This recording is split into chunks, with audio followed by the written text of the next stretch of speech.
الرحمن الرحيم. الحمد لله رب العالمين، والصلاة والسلام على سيدنا ونبينا محمد وعلى آله وأصحابه أجمعين والتابعين ومن تبعهم بإحسان إلى يوم الدين.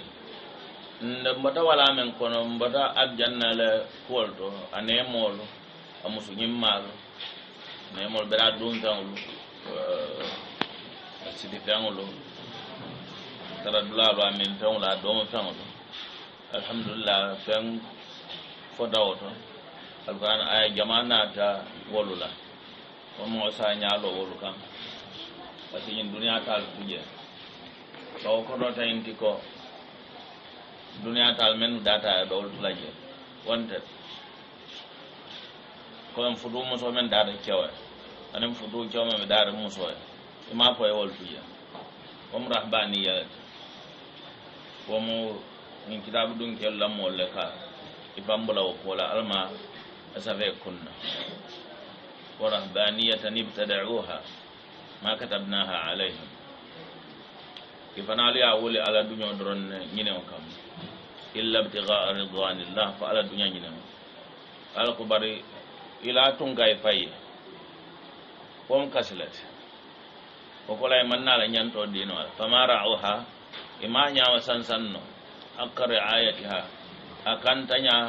أقولا كان تنيا نيانتو لا يمنع كيف أمبلا قولا kodal be wata yesi so timba ko ba kala iman nakiya mukamma fudu bale ya muslimiya wonda modol la fudu ka je farlole kadu simu so sambano adu ite munyano la fudu bale aka ba muso fudu na flo be bula do isimu so danyi ni no adu nima muso ta dasila foto ite nyanta fudu la biya ko waranna ko misalnya la ñi kiti lulol bele ke fudu ma membe ko anyanta wala wajib farlo ani haram ta dol bi je fudu haram ta wala dol bi je wala fudu data da ye dol ta kanu ye dol ta kom ye fatam vans la din kiral membe menno man ning ñing arjana musunnu la ñi nya foda ila ke ko foda ila lo ko foda ila dindi ya foda kodi wo ko do dayndi ko be jantal tulaje foto fudul to ko do fulo bi ni musota folo siba wasandi ya ko wasandi wo mo alabato isimu so nyin sutura ba soro kala mo alabato retel ka danyin e ba te do fada do bon diala mo alabato ina be jido men sutura وجد بامبرا ga kira man to la kam sallallahu alaihi wasallam da koy kawlu kulu ala al-sirwala be londila mo ala ba so dañi no dimba dañi no nyimbe mo ala ba ton be mu yesadal ti men sembo warta ba ka wara sada be ka wara sadal be kewo ki ana musu ka fu men kila ran to fana mo yesada sai bol ko kila sallallahu alaihi wasallam bawo nyindum do kin sala ni diake aina arbara yusuf akoy wadi na ake haramo to na ake jeno ani di ake jeno ko jono bolata ko nyalam na ake betama ake fudu musor do barajo yusuf sallallahu alaihi wasallam ro akodo te fudu nyaadi fudu baliyati akodo nde fudu baliyati alsa asalam ta wanyam ala men dan di dunia ya si dawal ni dan tawla to men manke ta sila ya dunia to bangla bi in kata baytol men to الشيخ السحيمي حفظه الله فنن شرح لبعض وين دول شرح نيامه ñim baytol konto ñina bije bi bayti jelna bayti lolo wala mu wala batu wala balma bayti nani wala multi wala bal أقول رحمه الله المداومة على القيام والصيام وآثار تلاوة القرآن ورنت وآثار تلاوة القرآن أدم الصيام مع القيام تعبدا فكلاهما عملان مقبولان قم في الدجى واتل الكتاب ولا تنم إلا كنومة حائر والهاني ولربما تأتي المنية بغتة وتساق من فرش إلى الأكفان يا حبذا عينان في غسق الدجى من خشية الرحمن باكيتان أقوى المداومة ساينتيا دوما نيويا على القيام سودولوكا القيام ملولة باول سودولولا كما والصيام يعني سوكا فانكدان سون القيام تناول أرامتول من سون من فانكدان سون كاروتيل تنين سبتان نان تنين لون من وكاول سون ɓeɓe naafel suŋo siyandira musukoto e til jama sunje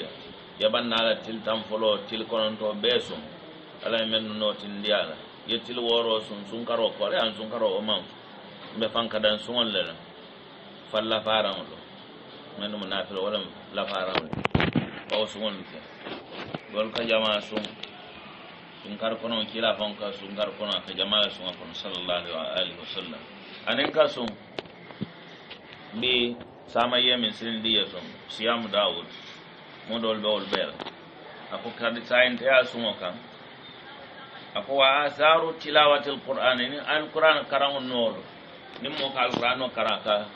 no men tuwabal no ma fo mem musane atanote koma ka fenne kebal ako men tuwabala alquran karango la tu fengolo nimmo be alquran karna be alquran no ma ya marol to ana fara ko bala rewo alquran wala be barala o ka men to abala bi aka na wala ko ako adimi siyama da ka sumo kan adimi siyama sumo do mandi walam tu sunna ma alqiyam kafril lo fe sudo ta'abbudan fambula albatol comme falla faran albatol yow ke ta'abbudan albatol kam e bawo lawdam albatol jongol ka wulingan yo men kam kuba saba ka wula wala kam kuba saba ka ala la arjanno sur sama simi ibtigha'u aljanna jannat alfirdaus kila ko ala dani wala ni arjanno mi yabe dan bebe tan ñine be santula alfirdaus akan karaw mum man sawa man sakallan celo laare so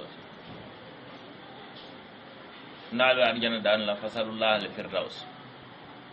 yo anin ka wole ala dunyo so do kam ridwanullah anin ka wole ala talla jewo kammala yawmal qiyamah aljanno ko min kuba sabol sila albatol istara ñinin dinje isi bor sila wa sila bananna ye sila ngala fana men si mosi jankan karo ko men si dimba sabu mo men si buso sabu mo men santina jonge bula jutu namol ko men santina jongo ay sonto yawmal qiyam ban hana dunya ta ma wala don sako yawmal qiyam ala ma len ci isi bor wo silol bem men ka dayto batoke men ka in doban batol fankadam batol ke alay sudo tila ala kumate lal abal ko momen be onya sudo tumol nin til bulol abe sujida den abe lorin alay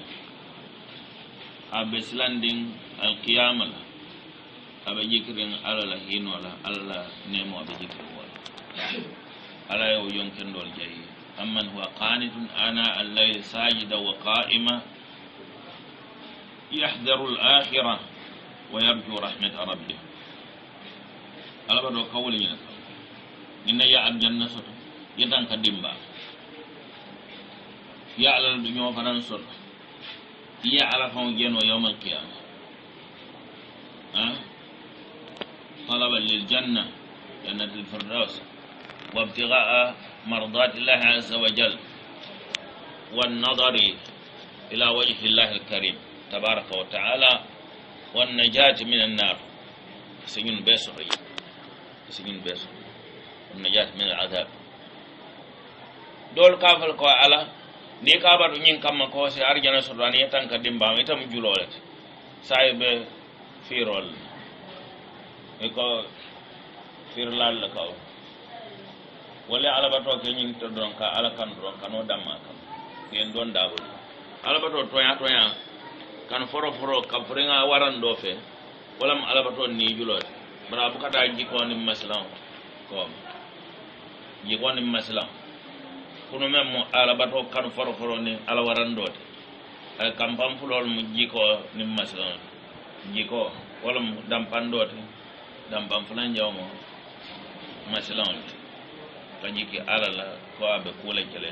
aslan ala la kay kuno la ka soki balo ake ibu salida na men sanka mayam ke busa almala yam falam alkansa akosi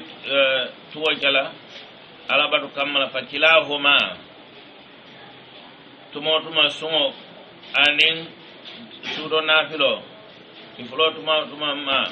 amalani bara fulala muti makbulani menu mutatal mutafennal muytol alqawl muta la tila wasfon siyata ila sudo nafilo sala kam sikada alal isbula mo kendol kon kila sallallahu alaihi wasallam alaikum biqiyamil layl fa innahu da'u salihina qablakum atala mo kendo la yati men yatul saba sudona filo ku bala ma yo akal sudande aljanna saltan kadim ba fanam asal sudande ala wa qurbatun min Allah azza wa jalla wa jannatun min ash-shaytan waran ko sifalta aka sedan fanam bay wala na ko kumisilo fi duja dibo kono wasulul kitabo karang asate dal ولا تنم كان سينود إلا كنومة حائر فمو مو تري وريون سينونيا والهاني من كنيا ببوري أكون كما برا أمون تابع دمان دين سينول نيا تادرو يكيد ني بلا سينو كم مسوا كدو على كترم بلا جاتو ده دمان دين سلو يناول كسينو كوال كم بلا جاتو سين ده سلو nim muslimo ya ala long ay sarion karam ada kata barajo sur buray ani mol be kata ada kol kuna ta barajo sur je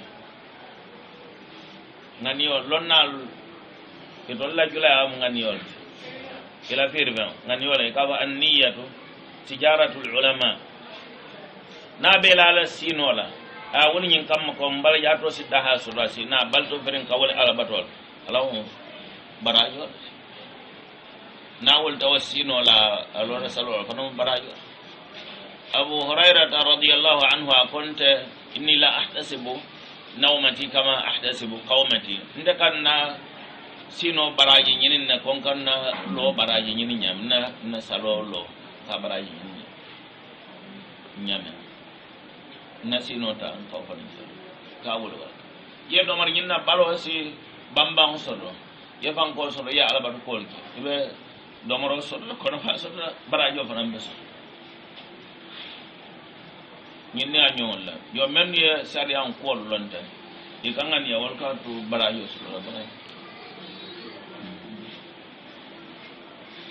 nin subasi dai ibe misro wal ne sar jom tadro e ko ngadu misro ko ye fajiro lenka ye fajiro wadan kidun tay konte saljo kola ni ni saljo mta don kalo fala sal sunnal mat fajiro fele yawadan afanan salom sunnat ndo afanan sal fanko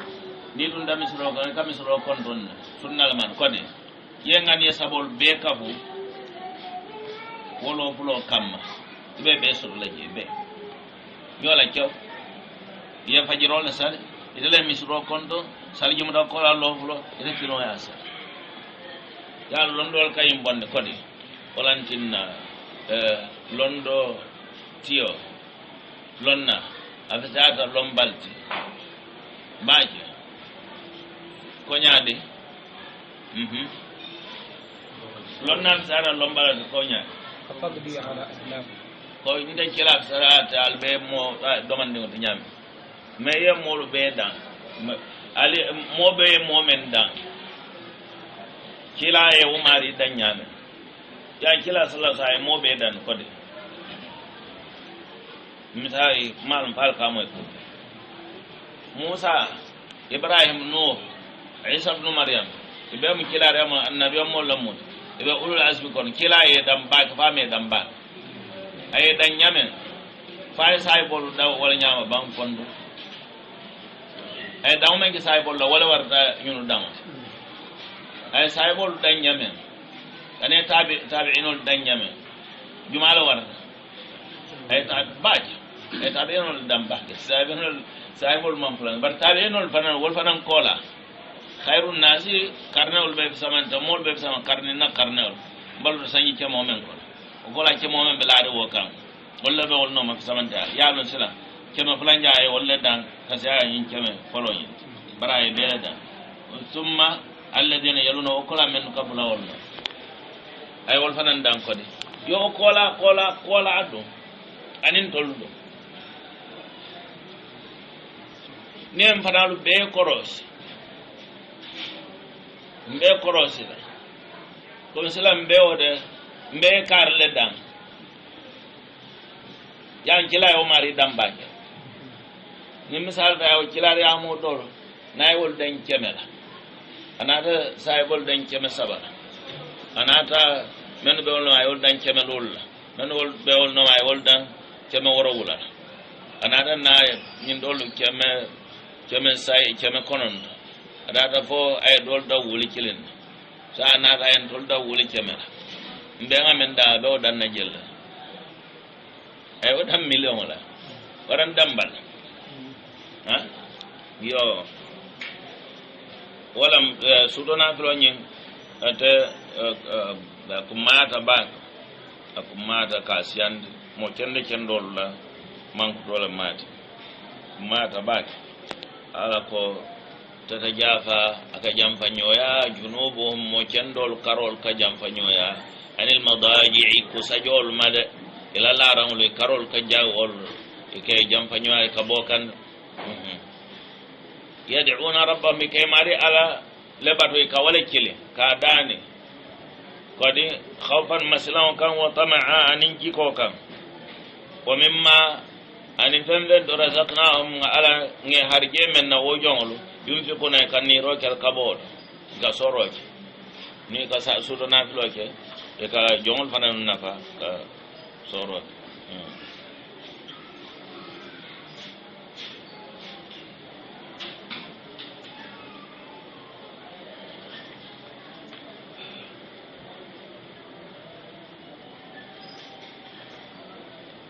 ako fala rubbama tumando ta'til maniyatu sayasina no bagtatan teremmo ko nyama tumando sayasina bagtatan teremmo ko moni memmela ning boy wul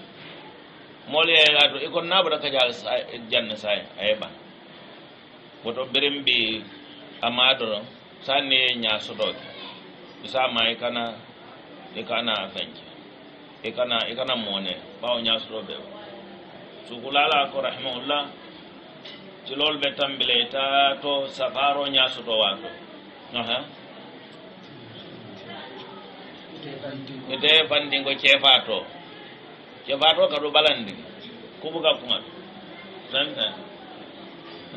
yam tambira musu ko wala dula do man ke cefal ko cefato wala muso kanu wala mun moment ka kamba ko be ni ka kamfa ko bela ni musu so men ko jata ida be batal sa men ka ko ya be karla wakala ni afide bara ka fo ngabuta balo yaade akarun ne ko kadde min nasul wala kadde ya kana albetula wala doron kare kada to ya ikar kamba ya bato ka bara ba ning ni mol yer ke fada dol ka wala ken men si kan band wadu ade do ban ne fan tu mol bul ko e man tra ku kalama adi ma ka ku ma ke hanum mum bo kalama ye kol be to abu dol kana e fan say bukan sanke ba bare ko ci fa tola musoka ye mo sabal bo comme wolu jawya to mo la yaye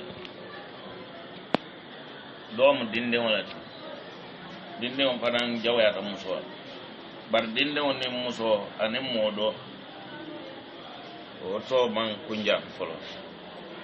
wala mi wali alon ko nyene kedimi be karla o kala ikari hadani ni dindin kunjarol ta anen musol anen do ako tumando saasne kan tara mo kono fatu saku isita cencen kesamba min foroshin kabalara multo ila akfani kada kasancol walam nimmo faade siran to ya to o fatta duniya mal ya nin adama de wuluta de nanol de ke bulokte e ko ka mola hadu mola itan fangol la ka fa be wallam ko on dinne wol je ka fango be ke tat dinne men so be nyinna men be fundo ko naye bulo mun e fon karun ko nyi yemutal ke muta ba ni da fo be san fango be ka je tolle ta naye fembe sika katel tamu ne ada kumbo no karen na kamata be wati juma do atel tamu ni nga fata ka bulo yelele bul fulo be ka wala nga dunya tuwal mol fanam bukana re ka saji bon laran kam fa ya jindi duma ya finde ne bon do wala nyam o to atemela tarammo ko saya na tay mari kan sine mari samba kabo laran to kada kasanjo